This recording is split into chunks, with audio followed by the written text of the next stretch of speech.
You're listening to the B4evaKool podcast. My name is Rex45. My name is TJ with Two Wheels and Coffee. How's it going, man? How are things? Yeah, just coming back from my round 4 Loudon. So I did a couple of races this weekend. So feels really good to actually be on the track besides talking about riding all the time. So it was really fun. And we had a couple weeks off, I think about 5 weeks since the Loudon Classic. So it was good to see faces that we're familiar with and joke around and all that good stuff and talk about bike parts and the scramble of what you need when you actually get ready, time to go. But overall, it was a good weekend. Um, Placed fifth in one race and 13th in the other, but both of my races had red flags in them, so they were restarts on both times. So Right. things a little different second go around. So, but happy to get out there overall. Nice. And how does it feel to take 5 weeks off and then jump back on a race bike? And I mean, you think that taking 6 months off because where you live makes a big difference, but 5 weeks is pretty much the same. I Yeah, feel, but you rebound pretty quick. It's just you got to get the seat time in. I hear that. Weather was good?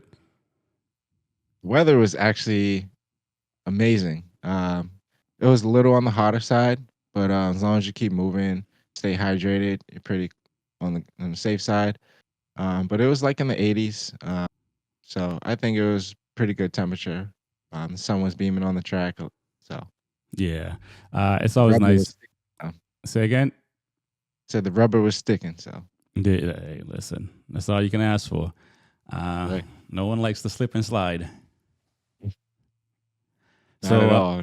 yeah, so what was going on? World SuperBike was also happening. Crazy. Well, not necessarily crazy. It's not. It actually was kind of crazy for Alvaro Batista. It was an unusual weekend for him. He definitely was making. He made a lot of mistakes. Let's jump into World Superbike and the race on Saturday, Super Pole, and then race 2. It's. I don't want to sit here and say it's a far gone conclusion that Top Rock is going to run away with it. Because they are. It looks like the Ducatis in Alvaro and Bulaga, at least for the first few laps, can stay with them and stuff like that. But it's tricky when everybody else is fighting to get second and third position, and he gets out front. As far as Top Rock, yeah, I mean, I think in my head, I'm just like, man, this guy's just playing around with these riders, he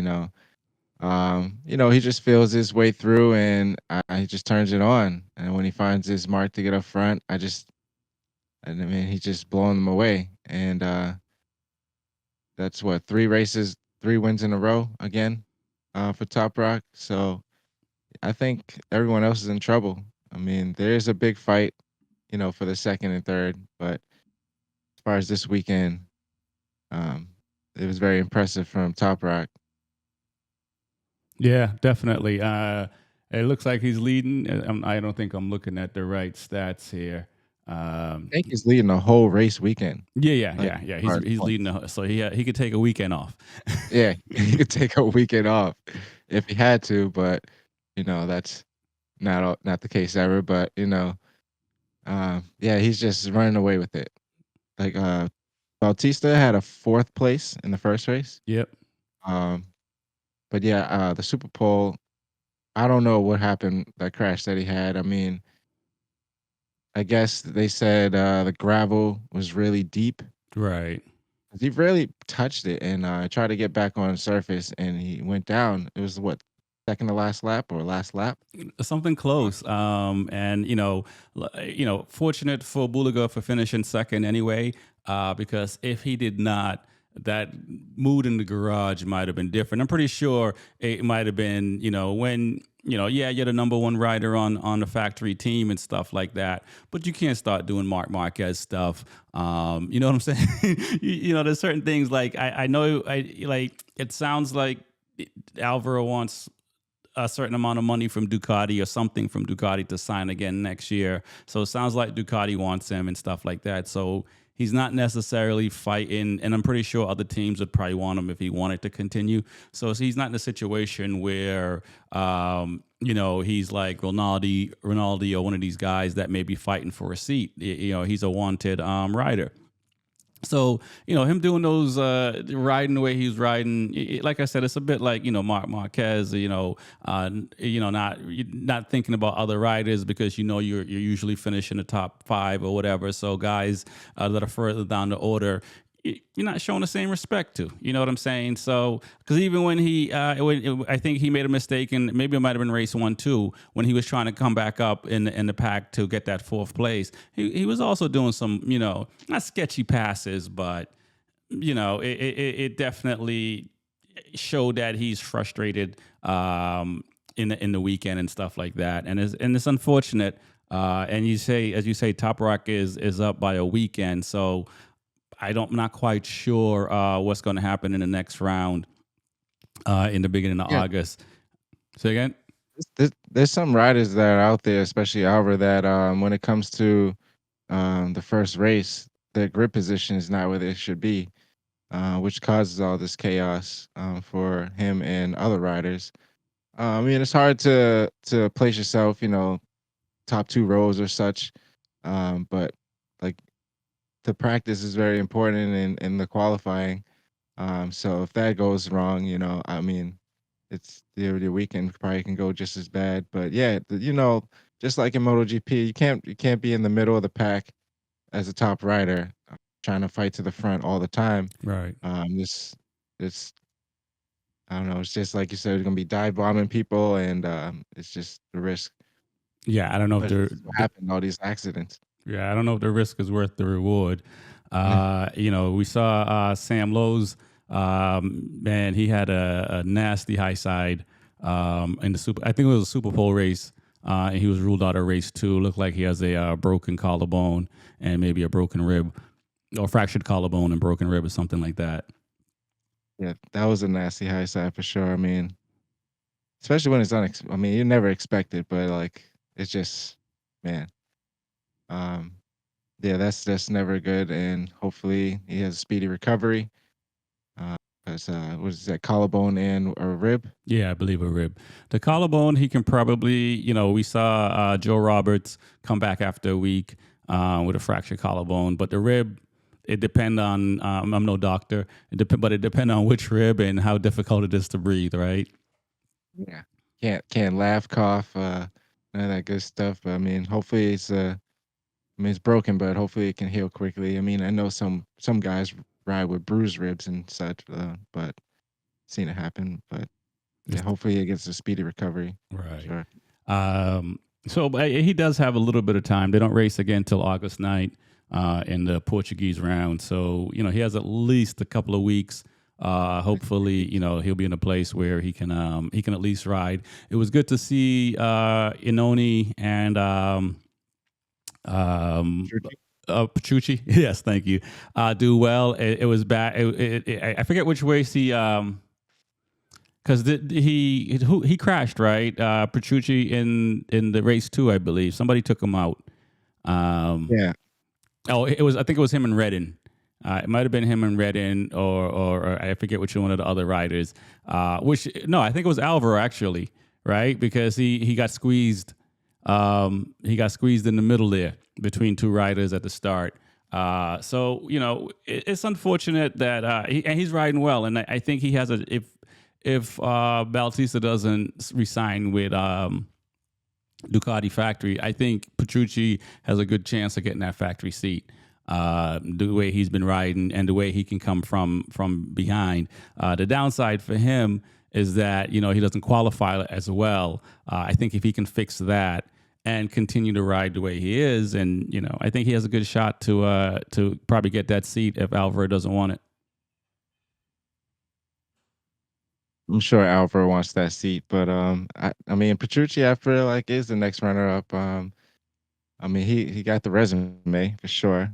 I mean, he is coming off of a injury, but for so far this year, he's been, proving his point. Like he's already been on the podium a few times. So I think he deserves a seat. You know, if Alvaro has different options. Yeah, exactly. But listen, if Alvaro continues to ride the way he's riding, it may slip away from him. Nothing is guaranteed in motorcycle racing. We also saw that Inoni, he did well on the first race. He kind of had some setbacks on Sunday. He's another guy that's looking for that factory seat, wants to get a factory seat because where he's at right now is costing him money to race. And so he's looking for a seat, but I think he needs, much better results than that for Ducati to sit here and say, "Here you go." Yeah, I mean, you know how Ducati sides. We got to see, yeah, see who other options are. But yeah, I mean, he does definitely needs better results for sure. Yeah. And Top Rock. I mean, I like it. Like, let's go back to that before we round up the World Superbike and then jump into the SuperSport class. Is it a foregone conclusion that the man's going to win the title at this point? Do you think? I mean, at this point, it looks like only really, Ducati can challenge him. It seems like the Yamahas are there. Remy Gardner starting to ride really well. I'm happy to see him out front, like not out front, but in the top six, and at least being up there because we don't. If you're a BMW fan or a Top Rock fan, sure you want to see him run away with it. But when they start panning to eighth and ninth place on the grid because that's where the competition is, as far as passing and fun to watch from a fan standpoint, right? Because when he's 3-4 seconds out, the cameras are not on him anymore. And so we're watching other guys, which is great for some of these other riders who may not get the same airtime. But do you think that Yamaha or Ducati can challenge him to at least slow him down? Sometimes I think some of his teammates can't even challenge him None of on them. the same bike. Yeah. But I don't know. It's gonna be tough, especially this year, to challenge. Especially like he's up a whole weekend on the second place. So if we look down to sixth place, the only we're 115. That's like double the points. So yeah, they're. I mean, Ducati and Yamaha have some work to do. I think that Top Rock is kind of shown that it's over. Yeah. Okay. Especially winning 3 races in a row. I mean, if he got a second or a third this weekend, maybe. But I mean, he took all the points, like Yeah. all the necessary points needed, and he's very humble about it. Even the Super Bowl, knowing that he had another race to go, he wanted to win 3 in a row, and he didn't want to talk about anything until it was finished. So Right. I think he's very focused, and I think he's put a stamp on it already. Yeah, I think so too. And setting records while doing it. So, Right? I can't wait for the next round to see what happens. But it was fun to watch. And I do like the Czech Republic track. That's a that's Really a nice track. fun little not little track, fun track. So let's go into in the super sports. Oh, wait, wait, Go wait, ahead. wait, wait. Got a shout out to my boy Hayden Gillum, who rode with the World Superbike riders. He is in Moto America, so he got a chance to go over and participate. So it's pretty cool to see Hayden Gillum, who rides the baggers. He rides the Stock Superbike class the stock in Moto 1000 America. class.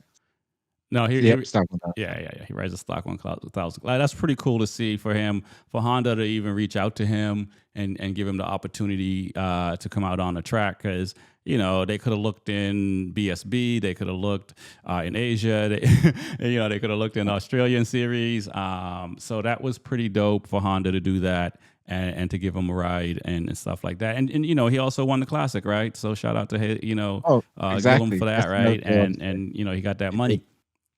Um, yeah, no Yep. doubt. That was very impressive to see, and it's always nice to see when riders from the U.S. Get a chance to be on the world stage, even for a weekend. Yeah, that was pretty cool. So congrats to him and best for his future too. Yeah. So the super sport class. Interesting listening to the race. It looks like Ducati had to pull back some of their power this past weekend and stuff, just to even the playing field a little bit, because the first few, they were running away with it. They still kind of ran away with it. They were tripping over each other a little bit more. Manzi was able to run up there on the Yamaha and stuff like that. But is it a foregone conclusion as well for the Ducati factory team to win that one? It sounds like Montella might be, and Manzi might be the only person that can get in the way. Yeah, I mean, see, Huertas, Montella, Manzi is top 3 in the standings. Um, and I didn't hear about the Ducati situations. I must have missed that. So they had to pull back some power. Yeah, yeah, yeah. From the And previous rounds, yeah. So I'm sure it's in the electronics, whatever they did, but they definitely had to dial it back, and so, which, like I said, you can see that we saw the difference with what Yamaha was able to do, especially in the second race and even the first race, because I believe Manzi got on the podium. I don't know, was it both races? yeah, he actually he's been what 6 races in a row he's won.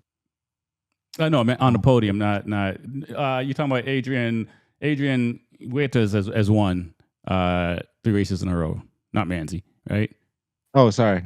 For some reason I got the name wrong. Yeah, sorry. Yeah, yeah. Which is and it was a good battle to watch. Again, Montella, he wanted to get on the podium for race 2, and he tried, but it wasn't there for him.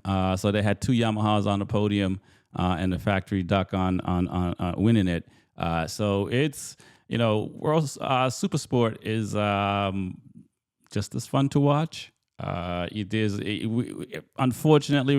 only about like 5 riders. Character Karasulu, I'm messing up his name as well. He had a tough time.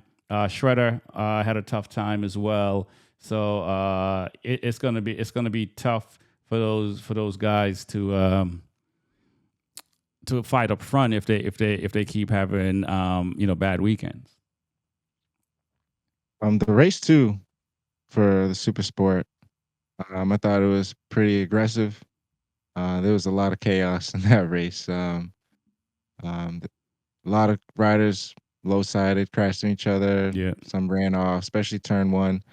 Um, but yeah, I mean, you could tell that the fight is there, and everyone's trying to, keep up front or get some points.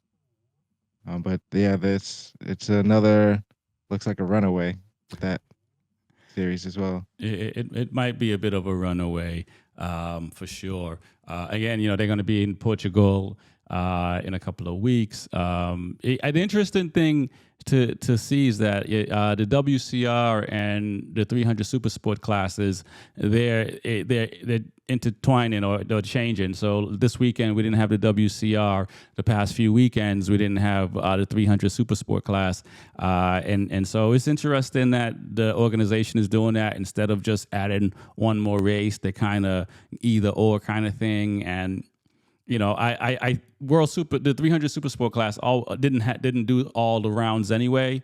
So I can see that, and the WCR only has 8 rounds, but it would be nice. It's always nice to have more motorcycle racing and less. It's cool to always have more motorcycle racing, like you said. But just focusing on either the Super Sport and the Superbike class, or the WCR and the Superbike class. I think it's pretty cool setup to have them split up. But who wouldn't want to see all 3 classes in one weekend, which I'm sure it'll be hard to cover. So I'm not sure if that's one of the issues, Right. because it's the same series Yeah, and I'm not. everybody needs. equal track time. So, Right. well, enough track time, I should say. Yeah, exactly. I assume it's something like that. But hopefully, I think the sport will continue to grow, and it'll be nice when they're at all the rounds, and but we'll see what happens. Um, let's I talk can about see it for 1 year. MotoGP for a little bit. It's Mhm. looks like Raul Fernandez has a 1 year deal with Aprilia Trackhouse, so that's good to see. I'm excited for him. He's been, he's doing what DeGin Antonio did last year. He's riding well enough well, he rode well enough to save his seat, so that's good. So hopefully, he'll continue to progress, and that bike will continue to progress, and hopefully, he'll have a nice second half of the season. Yeah, I actually really like the way he's riding this year. Um, he's just he's showing that he's improving. You're seeing him more upfront, which is a good thing. Right. You just gotta probably tweak little things, have a good team, and I'm sure he can put it together. But it's cool to see that he signed before, Miguel. Now I'm not sure what the future of Miguel. But it is good to see Raul on Trackhouse. I really like it. And it's good to see him have the seat, even though it's just 1 year.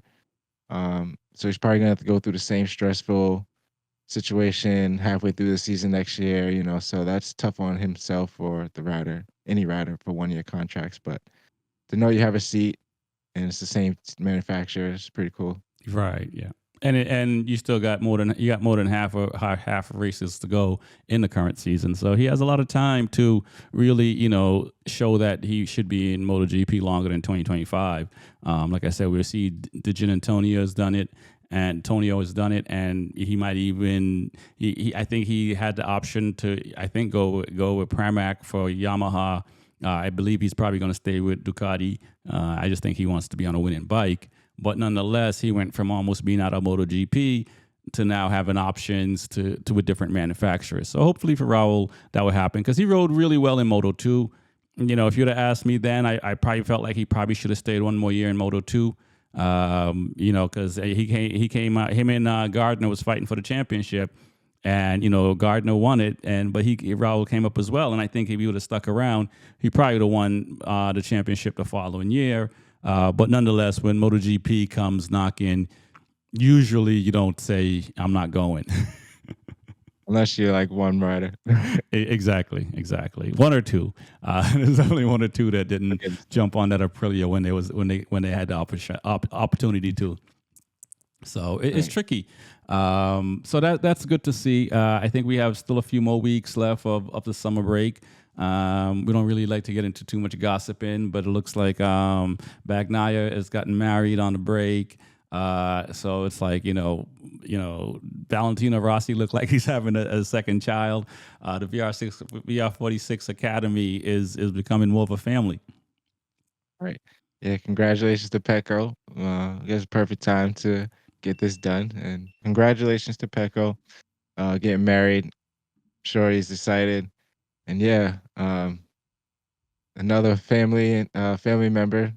Hopefully if they have some kids, there'll be another racer. One more racer But to the family. yeah, I'm sure if it would be a girl or boy, they're gonna be a racer, so doesn't matter. But I completely agree. It is now the definitely not. WCR is out Say and all again. that good stuff. So now that the WCR is out and all that good stuff, and there's females that are in Moto 2 and such. So, Yeah, but exactly. I did shout out to Smitty, Smith Shot Racing. He listened to the last show and was saying that Kayla is doing much better in Motor America and stuff. So she's not going to want to go to the the WCR. But like I said to him, I do believe she would if the opportunity presents itself. Obviously, she's riding very well right now in Motor America on a bigger bike. Yeah, sure. So she might have an option to. She could probably go to the SuperSport class in World SuperBike and ride a V2 there as well instead of the WCR. But I think the world stage is going to be calling her sooner or later. right. She definitely has a potential. I mean, we see it from all the the years she's been documented. She definitely has a potential, especially how she's grown in Moto America. But I know that I don't know if it'll be too soon. You don't want to I don't want to say ruin a legacy, but you just want to. I don't want to say go with the flow, but you don't want to jump in too soon if you know you probably can't handle it. In the long run. Right. But I know she has potential, and hopefully some years from now that she'll be able to join. It'd be cool to see some Americans, get into the big stage No with doubt. the mixed culture and stuff. Yep. And shout out to all the folks that answered the poll question. You know, it's interesting, the poll question, because the last one was who's going to win. And everyone picked Bulaga to win mostly. The percentage was pretty high. And so there's a lot of Bulaga fans out there. And shout out to everyone that's liking and subscribing. We definitely appreciate it. Our numbers are growing, and it is very nice to see. Continue to like, continue to subscribe. So let's wrap it up, man, and shout out the sponsors. Yeah, right. Definitely appreciate everyone viewing and enjoying all the content because I love talking about bikes and this is fun. But can't wait till I go racing in a few weeks. Some racing coming up and be back on it. But thank you to Woodcraft Technologies, J&G Performance, Official Vortex, and Hideaway RV Rentals always supporting me. No doubt. And go to B4evaKool.com. Sign up so you can be on the mailing list and find out all the cool stuff that's coming out. You can also get some cool t-shirts and merch. So definitely go to B4evaKool.com. Shout out to Workbench Technology. Go to workbenchtech.com.